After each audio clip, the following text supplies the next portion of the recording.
સોમનાથ જિલ્લામાં અનોખી ચોરીનો ગેંગ ઝડપાયો છે।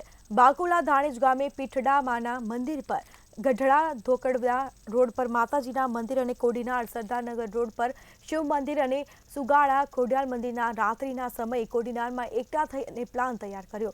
ત્યારે આ પ્લાન તૈયાર કરી ચોરી કરનાર 6 આરોપીઓ ઝડપાયા તેમજ ચોરીનો સામાન સહિત 2,72,300નો મુદ્દામાલ કબજે કર્યો છે। સમગ્ર મામલે હાલ કાર્યવાહી હાથ ધરવામાં આવી છે।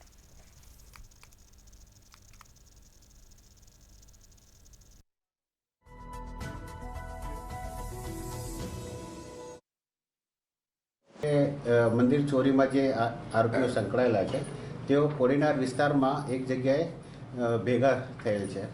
જે અનુસંધાને પોલીસે માહિતી અને ટેકનિકલ સર્વેલન્સ અને હ્યુમન ઇન્ટેલિજન્સના આધારે માહિતી લઈ અને એ જગ્યાએ પહોંચી અને તમામ 6 આરોપીઓને પોલીસે રાઉન્ડ અપ કર્યા અને 6 આરોપીઓને રાઉન્ડ અપ કરી અને એમની પૂછપરછ પોલીસે ચાલુ કરી। એ દરમિયાન એમની પાસેથી 5 કિલો ચાંદી તેમજ 49,000 રૂપિયા રોકડા તેમની પાસેથી મળી આવેલ છે।